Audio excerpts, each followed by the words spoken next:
Welcome back to Sawyer's Farm. I'm Jacob. Today we're going to be in the garden, and guys, it's very windy out here, so if you're kind of hearing stuff, that's what it is. But we got to get this done even though it's windy. We still want to shoot a video for y'all just to show you some other stuff that we're doing with our tomatoes. And another thing we're going to be doing here is making tomato cages. We don't buy tomato cages. We don't use the other store-bought ones that you see, and we'll show you.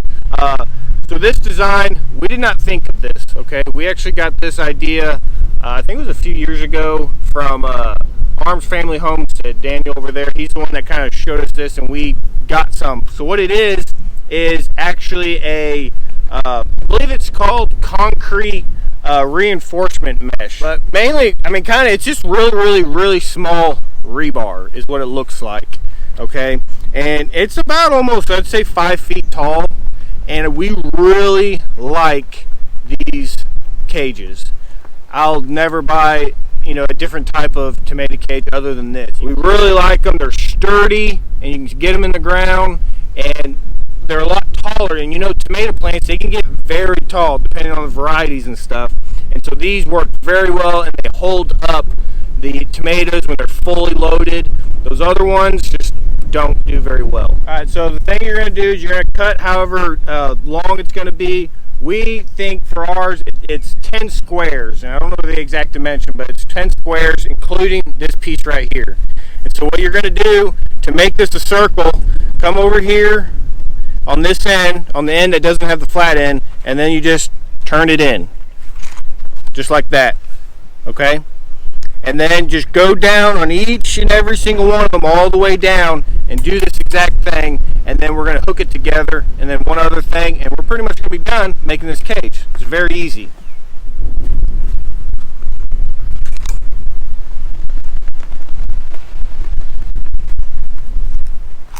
So the other thing we can do, now all you got to do is just bring it together. You got these hooks, just bring it together. This is so simple, and look, it's just hooking. You hook it to itself all the way down. Then you kind of just give it a little bit of a press on that side, because then that'll make it a little bit more of a circular shape. And then a thing you can do too, now depending on what you want to do, because one thing that's good with these is after the season, if you want to unhook it and make it flat, you can do that. We don't. We just kind of stack them up in a corner and whatever. But if space is an issue, then that is something that you can do. You can unhook them and you can lay them flat down, and then next year you just bring them back and put them together. But I'm just going to come back over here and kind of just tighten them up a little bit for whatever reason so they don't kind of slip off.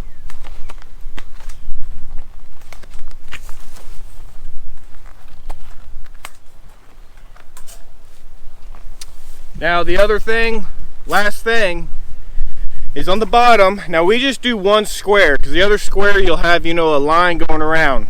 Just cut that top off. So it'll look like this, and what you're doing is going to be cutting this top piece right here. You're just going to cut that off, and you're going to leave yourself with this. And this is what's going to go in the ground and keeps it kind of stable. Now if you want more in the ground, you just cut this other one, this little piece right here, just take that other one, and now you have a longer stake. But this works pretty well just the way it is, and you just stick it in the ground, and you can tell it's pretty good. And we just kind of step on it and it'll go in the ground. And this is exactly what we made our tree little cages out of, the exact same stuff if you watch that video. So we wanted to show you kind of the difference between, this is your typical, what people think of when they see a tomato cage. And guys, we haven't been gardening for long, okay? We're not experts, but I will say this, these suck. I'm just going to be kind of blunt. Now we do use these. Now these, if you have these, they're not, don't throw them away. They're very good for pepper plants. Because usually pepper plants don't get as big, depending on probably your plant. But we use these for like bell peppers and just any kind of pepper plants. So don't throw them away. They're still good, but just for tomatoes, they are not good. And you can tell just almost like the side. I mean, you can just, let me just try to put these down. But you can just tell the size difference. It's first of all a good probably 1.5 feet taller. It's a little bit more round, and you can customize how, you know, the diameter you want. But this, it just feels, it can hold a lot more. Like me, I'm barely pushing on it, and you can already see it buckling. This thing, I mean, I could probably almost jump on this and it would be okay, but I'm not going to do that. But we think that this is probably one of the best tomato cages you can kind of make. We will always be using these from now on. So we really appreciate Daniel putting that video out and showing us these cages. And we wanted to show y'all, whoever doesn't watch Arms Family Homestead, these are really good tomato cages, and they're very easy. You can get this type of material at any like lumber yard. I'm pretty sure it's called concrete mesh, but not exactly sure. And it's not too expensive, but these things they're gonna last. I mean, it's literally just tiny rebar. So, and as you can tell, it was very easy to put together. It literally, from cutting it from the roll, which we didn't show that, to putting it together, I'm not kidding you, probably 5 minutes, not even that. But we got another one to make, and then we're gonna start planting our tomatoes.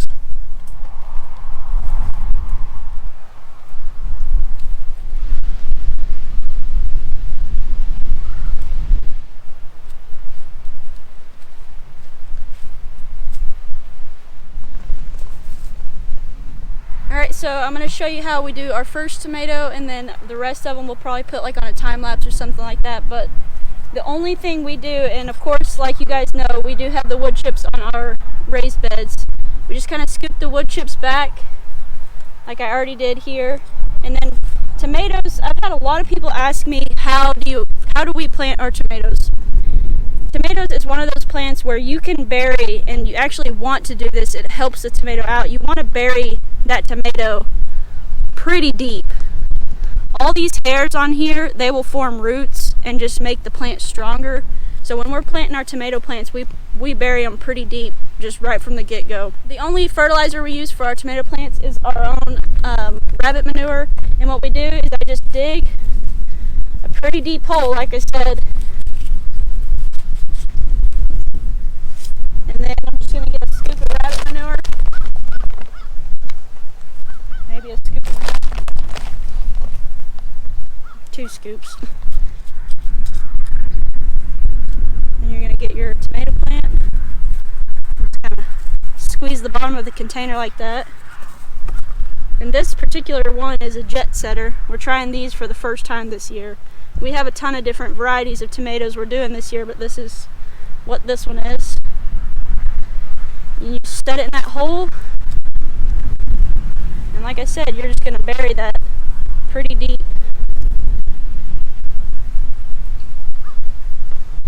And I've already done it to most of my tomato transplants, but what you want to do is snip off those bottom limbs over here. I've already done it to these, but just snip them off and bury them pretty deep, like I said.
Alright, so we got all of our tomato plants planted inside our raised bed. We ended up with 6 in each bed, so we have 12 total tomato plants in the raised bed garden.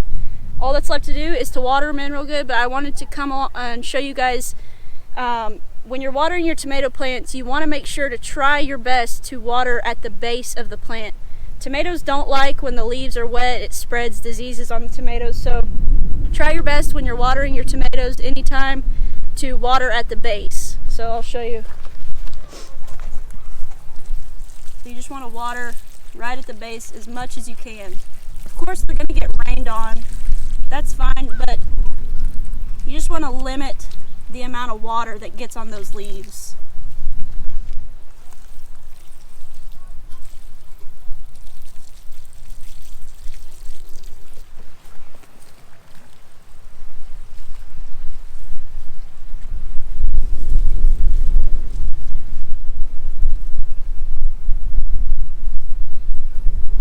So we got our tomatoes plants nice and tucked in. Right now we got them watered, but we're kind of going to give you a little bit of an update. We've planted some stuff that we didn't film because we just got to get it in the ground, y'all. So this bed right here, this whole time we have been wondering what are we going to plant in this bed, and we just kind of been letting it sit here. And then in our house we had a bag of Yukon Gold potatoes, and they actually started sprouting. They were from the store, and we were thinking, we're kind of a little bit worried about our potatoes, you know, from earlier. And we're like, let's just plant these in the ground and just see for an experiment. Now, I've heard people doing planting store-bought potatoes, and they say they work. So I'm assuming these are going to work, but hey, let's see what they do, and we'll get some more potatoes out of it also. So that's what we got planted in this bed right here, and I believe we did 5 rows. And this is probably a 4.5 by 4.5 bed, roughly. Last year we put some lettuce in here, but we got this in here. And then another, I know a lot of y'all were wondering about our potatoes earlier. Did they make it or not? Guys, they're making it. They're coming back, and I won't say they're coming back better than before, but they're definitely coming back, and I'm really surprised. Like we said, this is our second year of planting potatoes, and a lot of y'all said that they'd come back, and they're coming back, and they're coming back very well. So we are very happy to see that, because we were very kind of devastated when we first seen them kind of dying. So we're really happy about that. And then we're going to take you over into our in-ground garden and kind of tell you what we got planted over there. Alright, so we wanted to bring you up to date in the in-ground garden. We have been doing some planting out here just off film. We can't get everything on film just for time's sake. So I wanted to show you guys what we got planted in the in-ground garden, and it's just been a couple of days, so nothing has germinated and came up yet, but I just want to show you. So over here, on these first 2 rows right here, we have glass gem corn, and it's from Good Simple Living. They sent us, or we bought some from them, and the cool thing about the glass gem corn is it's actually native from Oklahoma, so I thought that was pretty cool. I'm really excited to see that come up this year. I was really wanting to get that planted. So these first 2 rows right here are glass gem corn, and then we have a row of a hybrid sweet corn right here, and then these 2 rows are just a yellow sweet corn. So total we have 5 rows of corn, and then we come over here to these 2 rows right here are Clemson spineless okra, and we really like doing pickled okra, fried okra, so we wanted to make sure and get plenty of okra in the ground this year. So we have 2 full rows of okra, and these rows are about 31 feet long or so. So we have lots of okra planted here. And then right over here, as you can see, we just planted the extra tomato plants that we had. So we ended up having about 5 extra tomato plants, and we went ahead and made cages to put on them. And of course over here Jacob has planted his cantaloupe. It hasn't came up just yet, but we're still watching it and watering it. So in this big area right over here that you see that's not covered, we plan on putting like larger crops like that vine, so watermelon, probably some pumpkins, and also we're wanting to try some loofah gourds this year. So that's what's going to be going over here in this big open spot. But I just wanted to give you guys an update on what we've been planting out here in the in-ground garden, and we'll be sure and keep you guys up to date on that.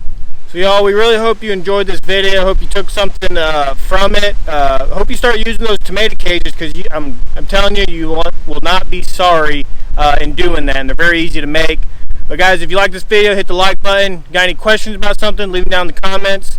If you're not subscribed to our channel, please subscribe. We want as many people over here as possible. We just like talking with each other over the comments, and everybody learns everything in the comments. Hit that bell for notifications if you want to be notified of our newest videos coming out, and you can be the first ones to watch them. As always, guys, take care and God bless. God bless.